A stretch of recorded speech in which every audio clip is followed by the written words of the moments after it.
Good afternoon, everybody. My name is Adrienne Gould, and I am a program analyst at the Department of the Navy Office of Small Business Programs, led by our distinguished director, Mr. Jimmy Smith. On behalf of Mr. Smith and our entire staff, I welcome you to the webinar today. We started this webinar during the COVID-19 pandemic as a way to continue outreach to our small businesses. Because we received such rave reviews about our webinars, we've committed to hosting at least 3 webinars a month on various topics that are either submitted to us or that we come up with that we think are important to small businesses. The Department of Navy recognizes that small businesses are the catalyst to innovation, so we try and use this platform to attract new business partners. You can review previously scheduled events at our website at the Past Events tab. Or you can go to our YouTube channel.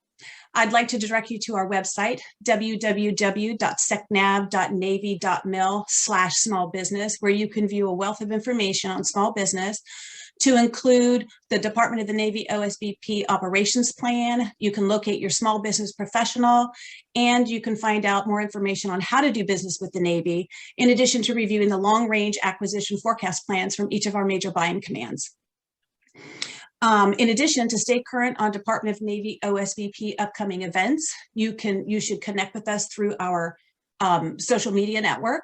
You can go to facebook.com/Navy OSBP all caps, twitter.com, which is Dawn _OSBP all caps, and then you can search Dawn OSBP on our YouTube channel.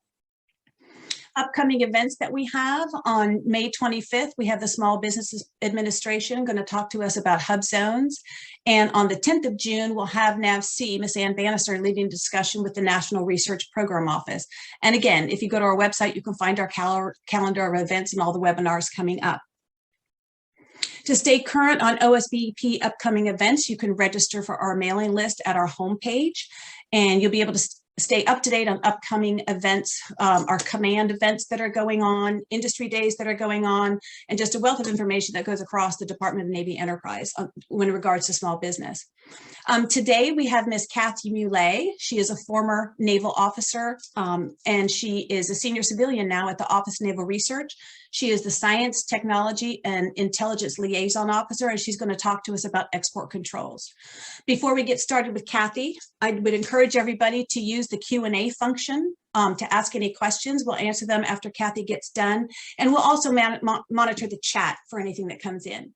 And lastly, we will record this session. We record the Q&A. We have the presentation. They'll be posted to our website within 2 weeks, so you'll be able to go back and view things. If there's questions that we don't get answered, we will certainly get them to Cathy, get them answered, and also get those posted on our website. So with that, I'm going to turn it over to Ms. Mule. Cathy? Hey, good afternoon, everyone. This is Cathy Mule. As Adrienne said, I work at the Office of Naval Research as a government civilian. I was also here as a military officer for a while. In fact, that's how I know Adrienne. She worked in our front office here at ONR, and so that was extremely helpful to have her connection. So you're very lucky to have her working for you in the Small Business Office. The Office of Naval Research actually funds a lot of small businesses, either directly or through the SBIR program, Small Business Innovative Research Program. So hopefully you've had some interactions with our program officers and the people who make the funding decisions. As Adrienne said, I'm the Intelligence Liaison Officer, and you may think, well, why is the Intelligence Liaison Officer talking about export controls? But really, it's tied to intelligence and national security and superiority of our armed forces. So if you're working on a cutting edge technology that our adversaries may want to take advantage of, those are the type of things that need to be on the export control list, that we make sure we're shipping them off to friends and not giving away the farm to our people who want to do harm to the US or our way of doing business. So next slide, please. So the goals and objectives. So I kind of call this export control for dummies. I don't think I can put that on the title slide because it's probably, what's the word, trademarked, copyrighted. But the goal is it's as export control for dummies. So if you've already worked a lot of export control issues, this is going to seem very basic to you. But for most people that I've come across with, especially people who are the scientists and the engineers, it's like, oh my gosh, I don't want to have to understand this. This is way too complicated. So I'm here really to demystify the process and give you some advice on where to turn when you do need help in these situations. So the goal is to explain the U.S. export control system, which includes two different main pieces. One's called the International Traffic and Arms Regulations, that's ITAR, that's managed by the State Department, and the Export Administration Regulations, EAR, which is managed by the Commerce Department. And hopefully by the end, you'll understand what is meant by the United States Munitions List and how that's controlled by the ITAR, what is the Commerce Control List and how that's controlled by the EAR, and then also how a technology comes under export control, and then how export controls affect people who are employed by U.S. companies, non-U.S. persons employed by U.S. companies. And we'll have a deeper discussion what all that means as a non-U.S. person. So next slide. So what I call the bottom line up front slide, this is number one. Here in the Department of Defense, you'd notice those two lists are controlled by the State Department and the Commerce Department. So we don't set the rules, but we have to comply by the rules. And exporters have to comply with the law. And you can't say, well, I didn't know this was export controlled, therefore there's no penalties, I don't have a fine, I won't go to jail. And the State Department takes a rather broad view of what the word exporter means. An exporter is someone who manufactures something, someone who develops something, or as we would say here at ONR, a performer on a contract. So the business who's doing the work and actually developing the technology is responsible ultimately. Next slide. This is what I mentioned. There's two different departments in the U.S. government that manage this. The State Department handles the U.S. munitions list, and those are called defense articles, items that are intended strictly for the defense of the nation, and we'll have examples of what those are later. The USML is exactly what it says, it's a list. So if it's on the list, you need a license to export it, always. The Commerce Control List is managed by, obviously, the Commerce Department. That's also a list. The Commerce Control List is a little trickier. Items on the CCL can be exported, and a license might be required, depending on some circumstances that I'll cover later. So next slide. Starting with the USML, next slide.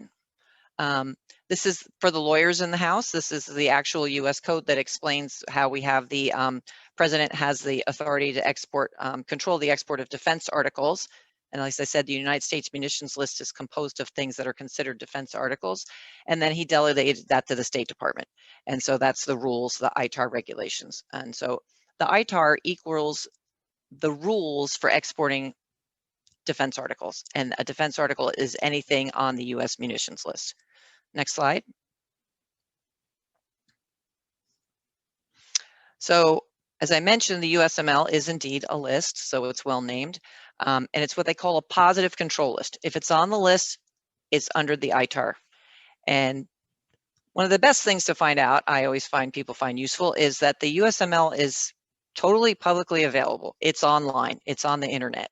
So if you can get to the internet, you can get to the USML. I always just Google ECFR USML, because the link, who could remember that link? No one can. But ECFR, I keep saying that wrong, is just the Electronic Code of Federal Regulations, and where the USML is in, I think it's chapter 22, why there's a 22 on there. So that's how you get to see what's on the list. The thing to remember is access to what's called technical data by a foreign person is considered an export and requires a license. And there's more details on what qualifies as a foreign person later. Next slide. So these are the categories on the United States munitions list. So say you went to that website and you started looking at it. It's better to understand which category of item your thing that you're working on would fall under. So there's actually 20 something categories. These are just the first 10. You can see some of them are pretty obviously guns and armament, but guns, what kind of guns? Well, definitely military grade weapons are. I don't know about pistols. We don't really deal with Section 2 very much. We spend a lot of time looking at Category 4, launch vehicles, missiles, rockets, torpedoes, bombs, and mines. We've spent a lot of time, especially with unmanned vessels. We've spent a lot of time on surface vessels of war, aircraft and unmanned aircraft and things like that. Next slide. One of the ones that's really captures quite a few areas is military electronics. So if you're working on a electro-optical imaging system, a radar system, an acoustic system, a lot of those things end up in a military electronics. So this is just to give you an idea of where to get started. Certain things have their own special category, like gas turbine engines has its own category, directed energy weapons has its own category. So if you're working on, say, a laser that's going to use to shoot down enemy aircraft, then that's a directed energy weapon. Next slide. So here's an example of what a listing in the USML actually looks like. So this one's category 7. They use the Roman numerals, which I find kind of annoying, like the Super Bowl, but that's what it is. So this one's easy, right? Armored combat ground vehicles, tanks, or infantry fighting vehicles. So if you are working on a tank for the Army Research Lab in developing a tank, then yes, that's going to be on the USML, and you're going to have to follow all the ITAR regulations if you're trying to export that item. The next slide, please. But if you're working on something else, it's a little more complicated. For this one, I picked synthetic aperture radar. You can see that in this example here, radar systems and equipment as follows, and then sub-bullet little number 2 item, synthetic aperture radar incorporating image change detection better than blah, blah, blah. So you can see some of these have very technical, detailed technical specifications as to what items we're trying to capture and what items we're not. And so it's important to have the technical people look at the list and not just maybe a lawyer who wouldn't understand all the gory details. Next slide. So if we move over to the Commerce Control List, you can go to the next slide. The Commerce Control List, again, is a different set of regulations. It's called the EAR.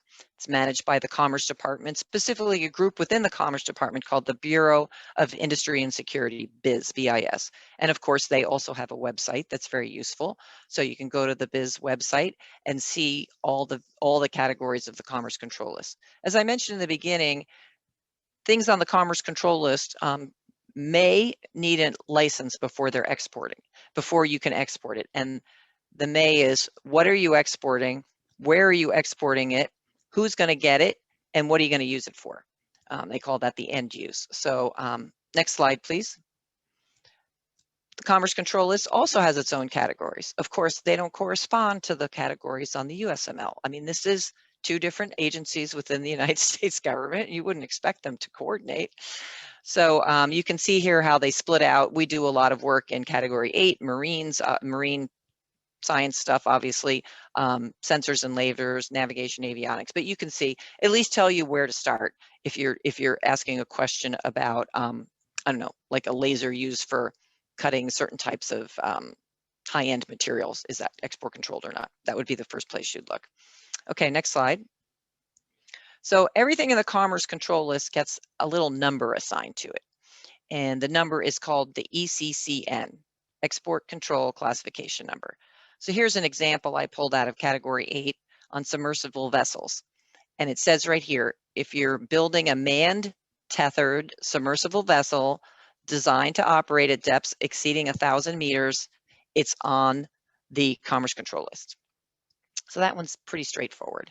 If we jump to the next slide, we have one that's a little harder. This ECCN is a subset of the larger one there. This is in category B, and you could see they start talking about manned untethered submersible vessels. We would call them probably UUVs, unmanned underwater vehicles, having any of the following.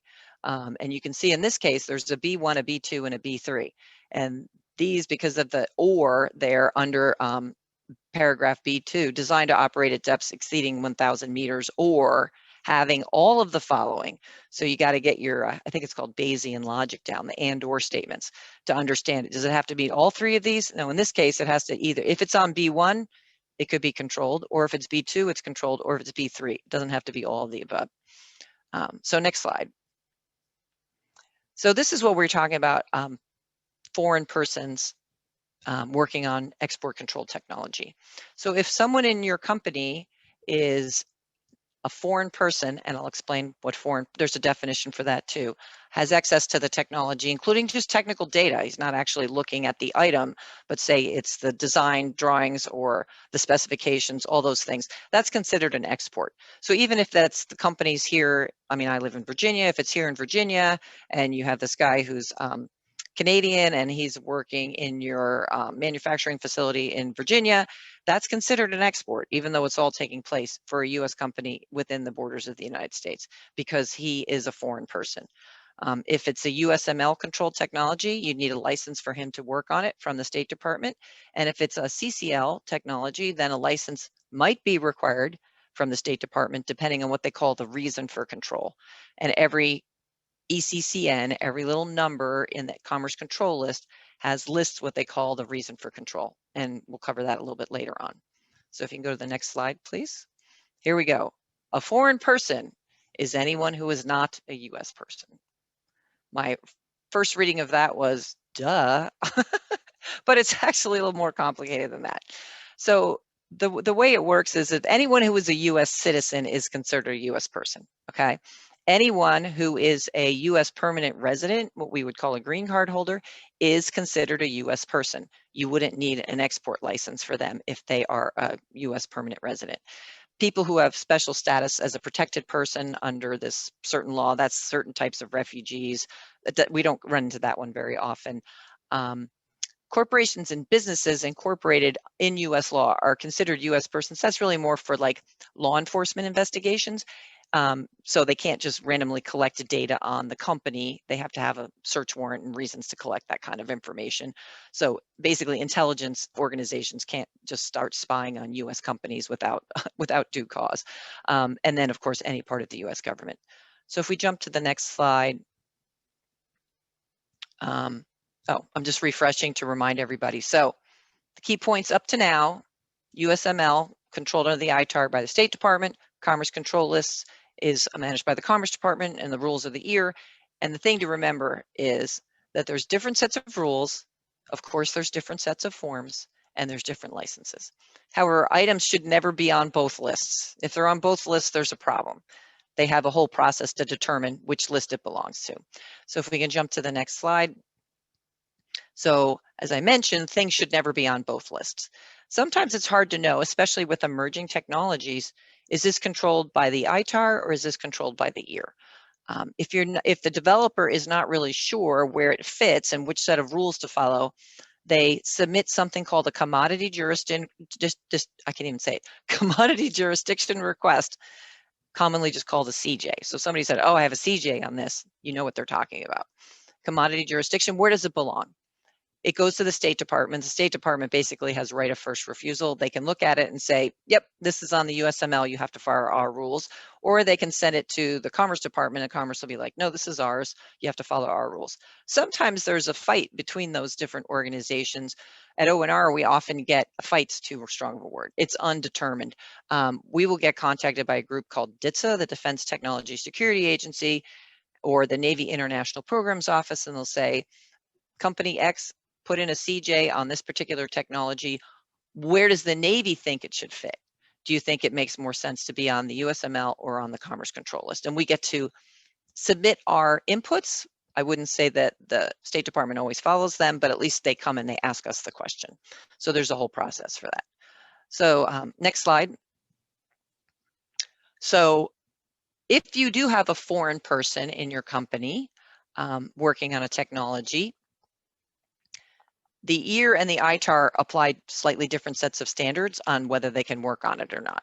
So the EAR, which is the Commerce Control List, just looks at the person's most recent citizenship or permanent residence. ITAR looks at where they were born and all of their current citizenships. So if you flip to the next slide, looking at the USML ITAR side of the house, next slide. This is the language, a Dtic license, and Dtic stands for the State Department Directorate of Defense Trade Controls. When I first started doing this, I thought, well, these are defense trade controls. Why doesn't the Defense Department manage it? But you could say that all of these defense, deals, arms sales are all an arm of foreign policy. Who are we going to trade with? Who are we going to give our top our top technologies too. It's all part of our foreign policy posture. So that's why the State Department manages it. Anyway, so this says a Dtic license is required for the oral, visual, or documented disclosure of technical data to a foreign person. And again, it's not just where are they a citizen now, it's where they were born, and that foreign person's home country. So next slide. So a key indicator that somebody is considered a foreign person is if they're here on a work visa. If someone's a green card holder, they don't need a work visa. So you can see here, there's lots of visa categories. Typically, the ones we deal with the most are the H-1B visa workers. And so for any such employee that you have that's on a visa working for you, they will require advance authorization from the State Department, from DDTC, to access that ITAR control technology.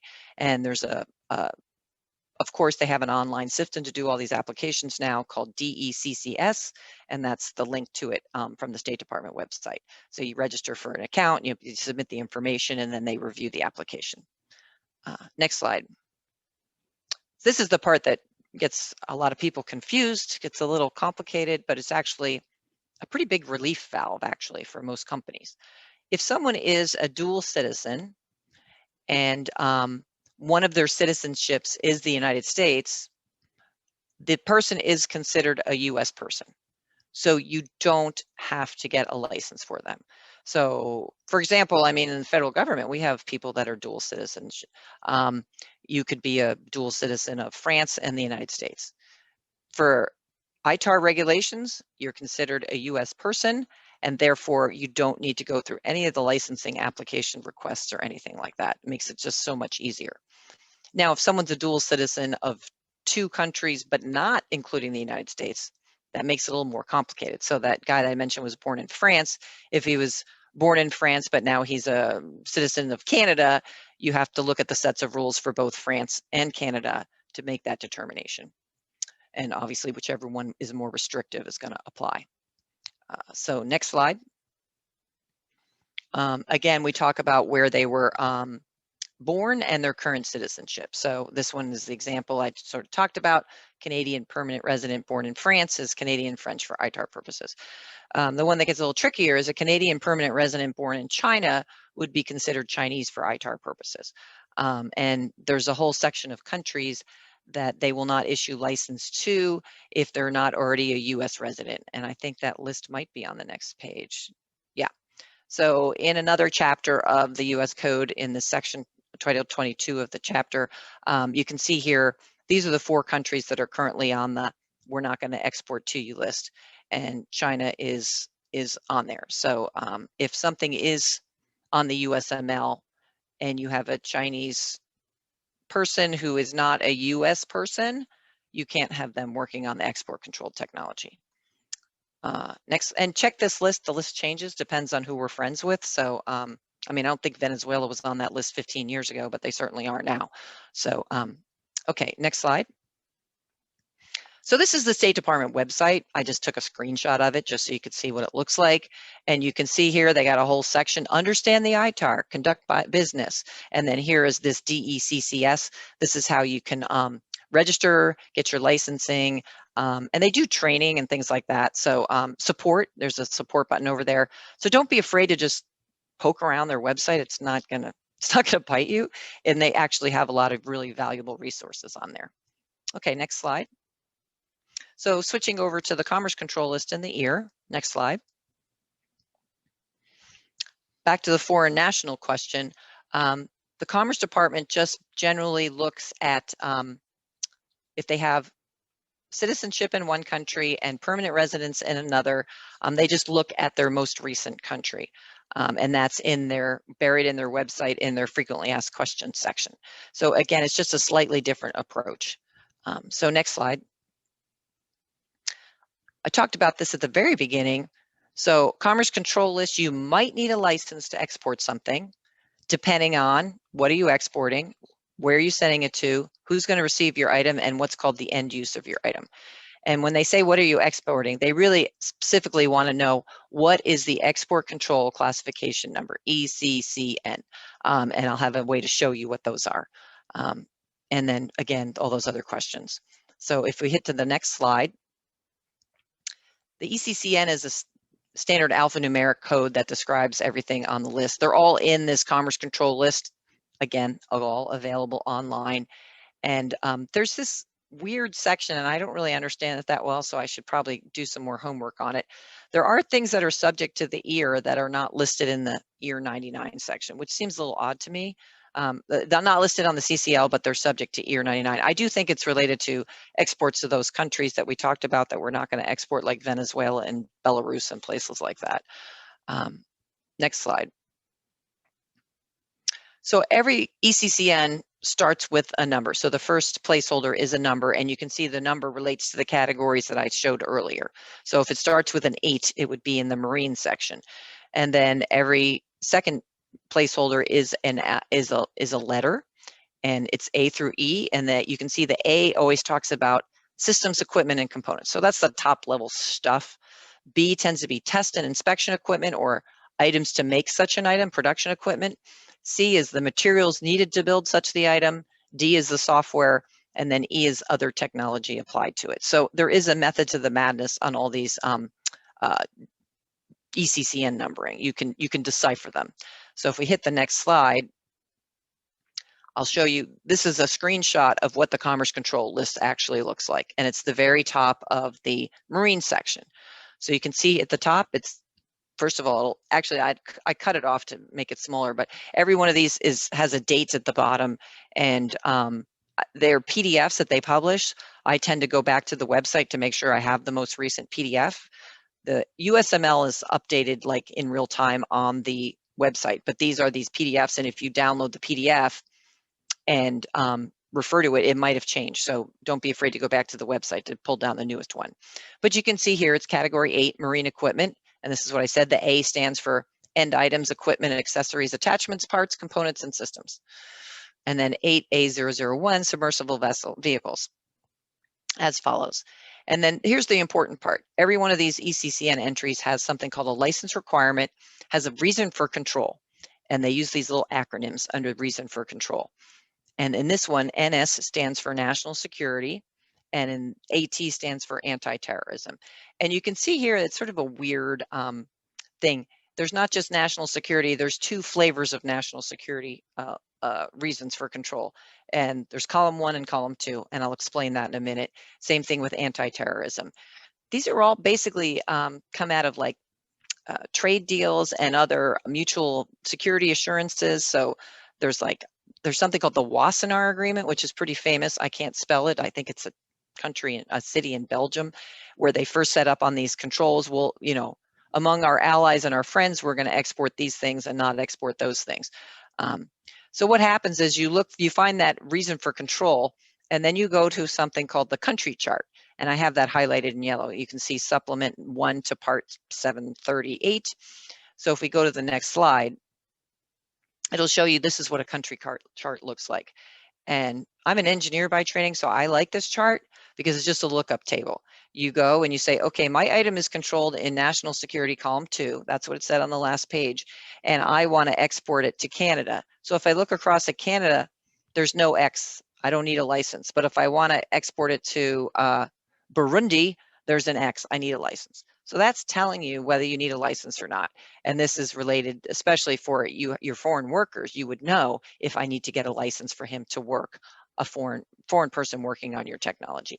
And this is just one's, you know, I got the B's and the C's, but this list is like, I don't know, 20 pages long, and all the different countries are in there. This one tends to not get as updated as frequently as the actual lists, but based on, you know, if we're going to be friendly with Cuba this year, then maybe their status would change on this list. So you can see all of these different reasons. There's missile technology, there's nuclear non-proliferation. The most common ones I see are national security and anti-terrorism. So next slide. So this is the Commerce Department website. And you can see it's the biz part, the Business Bureau of Industry and Security. And again, just like the State Department, they have a lot of really good resources there. They talk about the regulations, licensing, enforcement. They always have a rolling screen banner on their latest, export violations that they've caught. And but they have policy guidance, and they do a lot of training. They were doing in-person training, and then I think after COVID, obviously, they switched to a lot of virtual training, which is actually easier. You can reach a wider audience. People don't have to pay money to travel somewhere. So don't be afraid to look for those resources. Next slide. So here's something that may apply if you're getting funded, if you're a small business being funded by the Department of Defense. So this USML is what's called a positive control list. My thing is on the list, therefore it's export controlled. But say you're working on some game-changing technology that the lawyers at the State Department who write the USML they haven't even heard of it. They wouldn't know to put it on the list. You might start exporting it before I had a chance to catch up with what you were doing.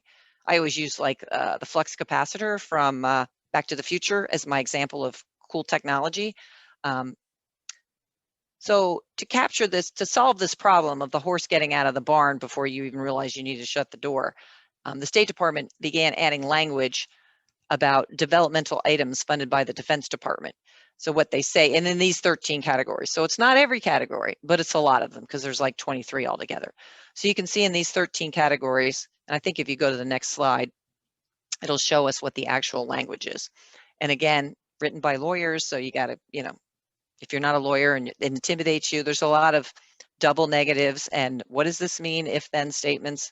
Just try to take your time and read it or get a lawyer friend to help you. So you can see here the list: developmental electronic equipment or systems funded by the Department of Defense via contract or other funding organization. So if you ignore the notes underneath and you just look at that, it says, okay, if it's a developmental electronic equipment, that means it's controlled, but funded by the Defense Department. It's controlled on the USML. So I have to get a license and have to do all these things. So that's kind of an onerous burden. So they actually built in these notes that will get you sort of a relief valve to not be captured if the item in fact should not be captured. And so one of these is if the item's already in production, because if it's already in production, they think they would have had the time to make a commodity jurisdiction on it. If it's already been determined to be subject to the EAR, the commerce side, not the USML, via a commodity jurisdiction, or, and this one's big for ONR and SBIR efforts, if it's identified in the relevant Department of Defense contract or other funding authorization as being developed for both civil and military applications. So I'm going to make up an example here. Say you're developing better paint for aircraft that is lighter, so it doesn't weigh as much and it prevents rust better. Well, that certainly has a military application, but it has a huge civil application. So the SBIR contract should state that this item is being developed for both civil and military applications. Then you don't have to worry about it being inadvertently captured on the USML. So the government sponsor should be aware of this, and the company that he's working with should be aware that if the government sponsor is not mentioning it, say, hey, I don't want to be captured on the USML. Please make sure that this clause is in there. And this started, you can see they started doing this in July 1st, 2015. There's also note number 2 there. It does say, if it's already on the list, if the flux capacitor is already on the USML, you can't put language in your contract that says this is dual use. Doesn't matter. It's already on the list. But this is for new things that haven't really come out into the open yet. So next slide. So what this means is, Office of Naval Research, all we do is fund research. We write checks for other people to do research. And those other people are universities, other people are small businesses, other people are Navy labs and warfare centers, DOE labs. But these developmental items funded by the Department of Defense means a lot more things we're working on could be ITAR controlled. So the default assumption is that anything funded by ONR, and RDT&E is an ONR funding a budget activity. That's how we get money from Congress. So there's money like operations and maintenance money, O&M. We get RDT&E, research, development, test, and evaluation funding. I think the SBIR contracts are funded with all sorts of different kind of money, but you would still say if it's coming from DOD, you need to be concerned that if you if this really is a dual use for both civilian and military applications, you want to make sure that's identified in advance and make sure that that gets into the contract. Next slide. So we talked about this already. I think I covered it. This one's the military electronics piece. It's important for the government sponsor to make sure that if that's what they want. Now, you as the company may say, hey, this is a dual use item, but the government might say, you know what, this has a huge national security advantage. And no, we don't want you marketing it to our adversaries. So we're not going to put that language in there. And that's part of the situation of getting the funding. And even at some point, if the funding isn't part of DoD, if the State Department adds your item to the USML, it's on the list, you can't get away from it. Next slide. So my takeaways here are that it's important to know that people will often say, well, my thing's ITAR controlled. What they really mean is export controlled. So export control is both USML and CCL. They're separate lists. And the State Department publishes what they call the order of review. So the first place you go is the USML. If it's not listed on the USML, or what they call enumerated, then you go to the CCL and look at the CCL. Access to technical data by a foreign person is considered an export. The State Department and the Commerce Department websites have a lot of resources. Ultimately, the performer, the people doing the work, have the ultimate responsibility for export compliance. Often, the performer will say, well, ask the government sponsor, can you tell me if this is export controlled? If the government sponsor is a DoD person, they can give you advice, but they don't have the blanket authority to tell you yes or no, especially for something that's kind of indeterminate because it's a new developing technology. So it's important to understand how things do get on the list and who gets to make those final determinations. Next slide. Okay, good. We're just in the backups. So I'll give you an example of, before we take the Q&As, an issue that's come up in the last 5 or 6 years on the USML regards to something that the Army cares a lot about called night vision technology. I think we've all seen pictures of, like in the movie Zero Dark 30, when they're going to get Osama bin Laden and they have their helmets with their night vision goggles on and everything's green and you can see the people running around in the dark. So the Army, of course, their motto is we own the night. They want to maintain that technological superiority for our forces, for our soldiers.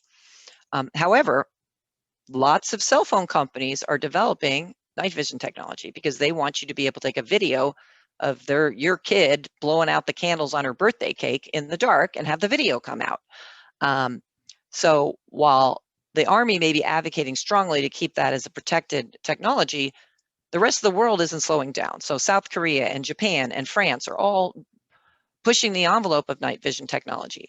And the State Department basically told the Army, it's not our fault you didn't get around to fielding this to your troops. We can't stop the worldwide technological environment from happening, and they were going to start loosening the export controls on night vision technology. So it's an interesting dynamic. You don't want to hurt U.S. manufacturers by restricting them from selling overseas when people could just as easily go buy it from another country. But you want to maintain that technological edge. And that's the whole point of the export control reform that started, is the idea that these lists should evolve over time and they should not be just engraved in stone. Technologies are going to change. Your flip phone was cutting edge technology 20 years ago. Now you can't give them away. So it's kind of where we're at on that. All right, so I think I have talked long enough, and that will give us plenty of time for Q&A. So great, Cathy. All I can say is, wow, lots of information on a complicated topic, but I think that you did it, gave us a lot of information, gave a lot of resources that people can go to find the answers. So we do have a couple questions. Sure. If you do not physically export the product, but you still manufacture or sell product on USML, you must still be ITAR compliant, correct? Same with EAR. Yes, that is correct. You have to be compliant. Now, unless you need a license for a foreign employee, you probably don't have, I don't think you have to register. And there's exceptions to registration for RDT stuff. In fact, I think it's in the backup somewhere, but Destiny, you're going to kill me. I got like 40 backup slides. I don't remember which slide it's in, but there are exceptions to needing to register. And I'm pretty sure research and development is one of them. So you wouldn't need to register unless you had an employee who was a foreign person. And then you're like, I've got to register because I need a license for this person. That's the requirement. But yes, they still have to be ITAR compliant. Absolutely. Okay. Are there any ITAR or EAR restrictions for having foreign college students who are attending U.S. colleges work for a small business to develop a new capability that's not currently on either the USML or CCL? The small business is self-funded and has not applied for any government contracts to date. No, there's no restrictions on that at all. If you're not taking any government money and they're not working on anything that's USML or CCL controlled, there's no restrictions on who you bring in. Obviously, they would need to have their appropriate visas. You don't want to hire illegal immigrants or get yourself in trouble with whoever that is now, ICE or whatever they are. I don't know. Right. What they, but no, we can't control that. Now, if the item does become on the USML, even if you're not getting any money from the federal government, if you're working on a USML item, totally funded out of IRAD, what they call it, Independent Research and Development, what your own money, it's still USML controlled. You still have to follow the rules. Okay. All right, so. great. What about government contracting with regard to ITAR registration? I'm not sure I understand the intent of the question. I don't think the contracts typically ask whether people are registered or not. Okay. The slide that talks about, and in the backups, and I think you guys are going to post these so people can Yes. dig through the backups and plow through them. I don't have a hard copy in front of me. It was my own fault. I was running around all morning in another meeting. The exception, if you're doing R&D work for the government, it's pretty sure you don't have to register, like I said, unless you need a license. So just because you're on a government contract, I don't believe you need to register unless it doesn't meet those exceptions for the R&D efforts. But I would think all of this stuff would qualify as an R&D effort, right? Small business is usually R&D, right? Some, yeah. Okay. Okay. Foreign military sales case. If we install COTS IT hardware and exportable software in a server and send it to Mexico, do you need an export license if the installers in Mexico are Mexican citizens? Well, it would depend on what type of IT hardware it is. Like, I don't know if there's any, for example, things that are controlled on the USML that get used in IT equipment is crypto equipment. So if you need to like encrypt and decrypt information, that can be controlled under the USML. So again, it's even if it's commercial off the shelf and you're shipping it to another country, you better make sure that there's nothing in there that's on the list. Okay. If that makes sense. Would you be able to give us an example of where to start if we export software in the form of SDKs or applications that would be used by international companies/agencies to build out their own systems, biometric collection systems specifically? Oh, biometrics. Okay, so you could see in the Commerce Control List that every category, every ECCN has a software section. So I don't even know where biometrics would be included. I'd have to start plowing through the list. So that's my recommendation, is to go to the Commerce Control website and see what it says. But software itself is the software associated with the capabilities to do certain things. So fly an airplane, build a UUV. So this software is to enable biometrics. So I don't know where biometrics lists on the Commerce Control List. Could be miscellaneous. I have no idea. So I'd have to go. That one I just don't know off the top of my head. I don't know what an SDK is, by the way. So I can't really answer that part of the question. Yeah, I'm not sure either. Okay. My company is 50% German citizen owned. I'm the other 50% owner. We license SaaS born in Germany and hosted on servers in Germany. What changes would be beneficial or needed? Perhaps Miro's site hosting in the US? I'm not really sure what that means. Okay, you lost me at SaaS. Yeah. No, I am not an export control expert. So my suggestion would be to go to the Commerce website and start finding some resources, because I really focus on small US businesses getting funded by Navy SBIR dollars to try to help, and our program officers. So if it's about my company's 50% German, 50% US, how am I you've exceeded my threshold of knowledge, and I don't want to mislead you or give you bad gouge. So, and it sounds like you have some very specific questions. It may be worth, I don't know how small your company is. At some point, all the big boys, you know, the Boeings and the Lockheed Martins have massive export control offices, people who that's all they do and they understand it. I know these small businesses, it's much harder. But I think the first step would be to go to the website and start digging around and see. And they do have like advice lines. You can send in chat questions and things like that. At least they could vector you to the right office that would try to help you get the right answer. I don't want to give you something that I'm just totally not qualified to answer. Over. Okay, great. Thank you. Can you please explain the difference between ITAR compliant and ITAR registered? Well, ITAR compliant means you're doing everything you would be required to do. So you're not allowing foreign persons access to technology on the USML. If you needed to allow a foreign person to have access to something on the USML, you would have to get registered and you would have to apply for a license and you'd have to receive the license authorization before that person could work on the technology. So what you would say in an ITAR compliant company is, this information is not on the ITAR, so therefore it's okay for this foreign person to work on it. If your answer is, I have no idea whether it's on the ITAR, I don't know if it's USML list, that's not ITAR compliant. You have to know what the regulations are and know that if you do need to take the next step and ask for formal licensing, you know what that is and you know how to do it. So that's what an ITAR compliant company is. Okay. We have a follow-on to the other question. So SDK is software development kit. So should they do a general search for biometrics on the CCL first? Any other steps I should take? Software is very ambiguous in the EAR documentation I've seen and I get overwhelmed. Yes, that is very, so I'm presenting it like it's very simple. It's a list. Just look on the list. I fully appreciate that it's not as simple. I'm trying to demystify the process, but when you get into the gory technical details, I would actually start with the USML. There may be biometric stuff that's on the USML, and that's super easy to search, literally just Control F biometric and see what pops up. Because that's the requirement from the State Department, is the order of review is you always look at the USML first. And then if it's not in the USML, you go to the CCL.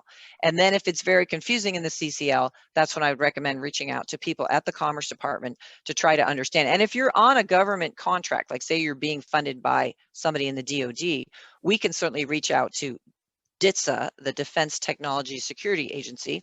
They have experts who do this all the time, and they have people who are technical experts and lawyers, and sometimes they're the same person rolled into one, which is amazing, but they've been looking at licenses in this area for 5, 10, 15 years. So they understand where the lanes are and where you might be hitting a tripwire.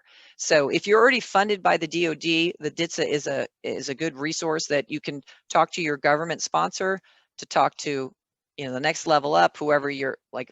The Navy version is NIPO, Navy International Programs Office. I'm working on one right now for something on energetic materials, you know, things that make things go boom. And there's differences of opinion within the Navy community. So I've reached out to NIPO to say, okay, the scientists have different opinions. What is the settled case law? What is the export? What are they approving and not approving for licenses at this point? Just to have a basic understanding. Are they fighting over something that's already been settled, or is there something that the Navy needs to come to a common position that then we can advocate to DoD and to the State Department? So no, software, it's messy. It's not as easy as I'm making it out to be, and I fully appreciate the complexities. But my point would be, don't just give up and stick your head in the sand and hope for the best. You really do need to sort of take a positive, proactive approach to try to get this resolved. So I know that probably didn't help much, but it's a suggestion. Oh, I think it did. Well, I think that you've answered most of the questions that have come in. So I would like to thank you, Cathy, for taking time out of your, what I know is a very busy schedule, and provide a lot of information on a complicated topic. Really appreciate it. I'd like to thank Destiny White. She's our public affairs officer, who is the goddess behind all the platforms and stuff, does a great job. And for anybody out there, if you have a topic that you would like to have a webinar conducted on, if you could email osbp.pao@navy.mil, we'll certainly get the topic in the queue and see if we can find an expert to talk to you. But until then, bye to everybody. Stay safe, stay healthy, and we'll see you next time. Bye. And avoid those export violations. Exactly.